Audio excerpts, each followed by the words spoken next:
This is a very cool shot. They have been working on this neighborhood since last summer. It was nothing but trees.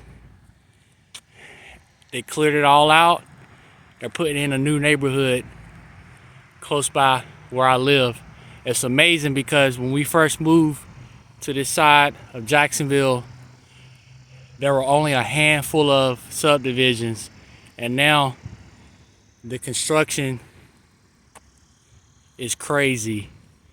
The amount of new homes and retail stores, businesses that they are building on the north side is crazy. I went for a run last Sunday before I left for Miami, Florida for training Monday morning. Last Sunday, when I went for a run, none of these homes were here. All of this is within the last 5 days since I've been gone. And imagine all of the homes that are gonna be here. This is a vast area. There's gonna be families living here, a new community. It's very beautiful. That's one thing I love doing. I love seeing what things were and what they currently are. And that's one reason why I love trains. I love reading about trains in the history, and you'll see where the rail lines used to go and all the industries, customers that they used to serve. And now on a stretch of territory, you will go for miles and miles and miles and miles with no switches, when 50 years ago it could have been nothing but industries lined up along the tracks. A local would have to work 10, 12 customers like it was nothing, and now all of those switches are pulled out. You would never know, unless you have a history buff, someone that has pictures or have books or the map of what it used to be in the area. But this is a shot. Of course, when more development happens, I'm gonna get it. I'm on my daily run. I love running. Something I fell in love with. I run every day. I'm gonna get a shot when I get up there. As soon as I stopped the video and started running again, I thought about something. Right back here is the S line. You can actually see it. That's the S line. The S line started in Richmond, Virginia, and it ran south all the way to Florida. It still runs south, but there are stretches that are abandoned or stretches that have been pulled out altogether. Now, I hired out of Richmond, Virginia. I was a Richmond South conductor. So, of course, when you're on the outside, a civilian, you don't know that stuff. If you see a job posting, CSX Transportation, Freight Conductor, Richmond, Virginia. But when you get hired and you go to the school, they'll tell you, okay, you're a CNO guy, or you're an RF&P guy, or you're a SEL South guy. And I remember when I got hired for Richmond, Virginia, I honestly thought I was going east to Newport News, Virginia, because originally the job posting that I applied to was for Newport News, Virginia. And Newport News, Virginia handles a lot of export coal. So a lot of the coal trains that come out of the mountains for CSX, when they get to Richmond, you'll change crews, and a crew would take it. It was like 70 plus miles to Newport News, Virginia. And they have all of the huge coal piers. They load them in the vessels and they export them overseas to other countries. Well, I remember when I got called with the job offer, the representative stated that they were hiring for Richmond, Virginia, and if I wanted to switch. And honestly, at that time, I was just so excited to get hired. I said, well, whatever I'm getting hired for is fine, and whatever sends me to school quickest. So they kept me as Newport News, Virginia. But when I showed up, the first day, it was August 8th, 2011, for the first day of conductor school. I remember because you have a name badge. You have your name and the division you hired out for and your territory. And I remember I saw it. It said Richmond SCL. And I knew what that meant. Richmond Seaboard Coastline. So I was going to be going south on the stretch of territory that I grew up rail fanning my whole life. And everyone else in my class, they didn't understand what that meant, but they were confused because they were like, you know, we applied to a job posting for Newport News, Virginia, and a lot of the other people were, a lot of the people that was in my class, it was 6 of us, they were from like Norfolk, Virginia, Virginia Beach. One person was from Williamsburg, Virginia, and such. Nobody was from Newport News, but they were from the area. That's why everyone was confused when they saw Richmond, Virginia, and they were very upset. I remember it was a big ordeal. Like I remember exactly like it was yesterday what went down, because a lot of people were upset because they were like, how can I get hired for a terminal that's 70, 80, 90, 100 miles away from where I'm living, and I'm gonna have to be, it's just how it is in certain industries. You gotta do what you gotta do. Like for example, for me, I hired out of Jacksonville, Florida as an Amtrak conductor. But if my seniority doesn't hold, I have to make a seniority move to Miami, Florida, or I have to make a seniority move to Savannah, Georgia, or Florence, South Carolina, or Charlotte, North Carolina, or Raleigh, North Carolina. It's the way it is. Or I guess I'll just be furloughed at the house. But that's a whole different ball game when you're talking about that. But for me personally, that's why I love the industry, because a job, look at that, that's beautiful.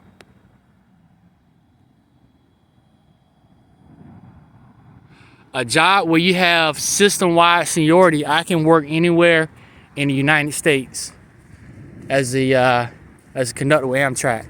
So as long as I have people below me, I always have a job. And the class that I was in, there were 73 conductors, which is unheard of. The average conductor class was only 8 people in the class, and 10 people, maybe 12 people. Well, the classes that they're having now are huge. They call them mega classes. Like the class that just started now, there's over 100 conductors in that class, which is nuts. Like anyone that works for Amtrak can hear that. That's like unheard of. That's how big of a demand there are for conductors. But like I was saying, I know I got kind of off track, but that's the S line. It comes down and it runs from Richmond, Virginia, all the way to South Florida. And when I hired out of Richmond, Virginia, I actually operated over the S line that went from Richmond, and I believe it comes out at I believe it's Centralia. I believe it is. I may be wrong, but the S line ties back into the A line at like the milepost 11-ish, and then when you get to Petersburg, Virginia, that's at the A26. The tail track curves to the right on the south end of the yard. That's old remnants of the S line. And then where I'm from originally, the S line used to run through the backside and it used to go over Lake Gaston. There's a trestle that used to be a part of the S line. And then when you're going through Henderson, North Carolina, you can see stretches of the track, which I believe that's the end of the track that's still currently active, and they'll have wood chip hoppers shoved all the way down there because there was a wood chip plant that received wood chip hoppers, and then the line runs all the way to Raleigh. And I actually trained out of Raleigh on the 2 locals that went on duty there, because that's another weird thing. Like, I hired out of Richmond, Virginia, but Richmond, Virginia South protected 2 yard jobs in Raleigh, North Carolina that were 3.5 hours away. The same thing for Rocky Mount, North Carolina. Rocky Mount, North Carolina protected 2 locals that went on duty in Florence, South Carolina. It was over 170 plus miles away. So it's just the way the railroad is. But I love it. I love everything about it. Even though you have your bad days and your good days, I enjoy it. I love it. I'm ate up with it. I love it. Let me get back to my run. Hey, so today what I want to talk about are false partial activation failures, or either a full activation failure. So let's say when we go on duty, you have to read your train bulletin or your train messages or your train orders. Whatever railroad you work for is called something different. So let's say dispatcher bulletins. And let's say we went on duty at the milepost A121, and we're going to the milepost A270. That's the away from home terminal. Well, on your messages, it'll have either a false partial activation failure or either a full-blown activation failure at whatever road crossing. You may come on duty, read your train messages, and you have no false partial activation failures. And what that is, the road crossings. So this road crossing here is a highway road crossing at grade. So when the trains are coming along, it sends current through the rails, it shunt the rails, and it sends a signal to the bungalow. And then depending on the speed that you're going, it'll activate the crossing lights. Well, let's say you as a civilian, you see a train go through and the lights, the bells, the crossing arms are not activated. Well, what you can do is you can call this number here. It's 1-800-232-0144. And that's for CSX. And when you call that number, I believe it's PSCC. And I think it's Public Safety Coordination Center. It may be something else. But when you call them, you report this crossing. And every road crossing, I know for CSX, it has like an ID number. So you see it says crossing 620-827G. It actually has the milepost, the S 620.26. So the milepost and the crossing is actually on each highway road crossing at grade. So if there's something wrong with the lights, you can report it. Now, activation failure is the lights are not activated when the train is going through.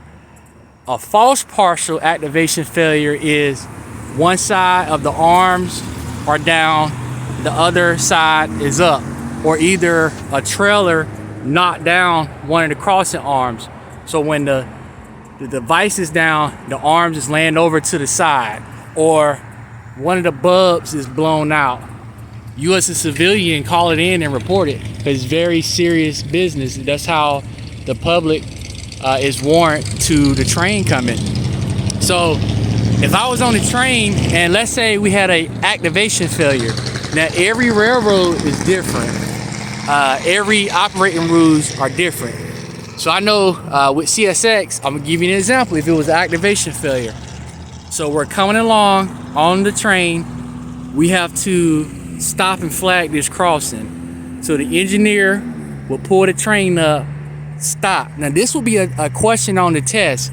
If you have an activation failure at this road crossing and you pull up to the crossing and the lights are down, activated, do you still gotta flag the crossing? Yes. you have a mandatory directive from the dispatcher to flag that crossing. So even if you came up to this crossing and the lights were activated, you still have to flag it, and that'll be a test that the manager of train operations or the train masters will give. They'll give an activation failure on a crossing, and then they'll be in the bungalow and have it turned on and watch if a train comply with the mandatory directive that's on their dispatcher bulletins. Now, activation failure, we pull up, stop. I'm the conductor. I'm gonna get down. What I'm gonna do, if it's daytime, I can have a red fusee or I can have a red flag. If it's night, I have to have, of course, my lantern with me, and I have to have red fusees. So it's nighttime, so I'm gonna have 2 fusees. I'm gonna make sure that traffic clears, and I'm gonna put a fusee here. I'm gonna put a fusee there. And I'm gonna make sure traffic is stopped, and I'm gonna use the radio. Do not give hand signals, because if you motion to the engineer to come ahead to cover the crossing, a pedestrian or someone operating a vehicle will think that you're trying to tell them to come on. That really has happened. So use the radio. All right, CSXT 5238. I'm down, crossing this flag, then protect it. Let's come ahead, get the crossing covered. So the engineer knock the brakes off, forward, field generator switch up, notch 1, let them load up, come off the independent brake, maybe you can come out on notch 2, and with the new rules, if you're rolling along, you get the crossing covered, you can get up on moving equipment. So as soon as the crossing is covered and the engine rolling along, if it's under a certain miles per hour, you just hop right back on up. If I was the engineer, I'd keep the speed at a slow and steady pace to get the train over the crossing and hop up and get right on the engine. We will take off. But if it was a false partial activation failure, like I said, every railroad is different. But with CSX, if it was a false partial, what you would do, you would proceed with caution, and you would come to the road crossing. And for example, if the lights were activated, whatever, you'll go over it not exceeding 15 miles per hour. Or if one arm was messed up, you would come to the road crossing, make sure traffic is stopped, make sure no traffic is approaching, and you'll sound the horn, blow the bell, make a lot of noise, and get over the crossing. But even if you can come to this crossing over 15, you're not going to be rolling along going 15. You're going to approach the crossing prepared to stop, not exceeding 15 miles per hour, because if you hit a vehicle, if something go wrong, you can bet that's your you know what. I love trains.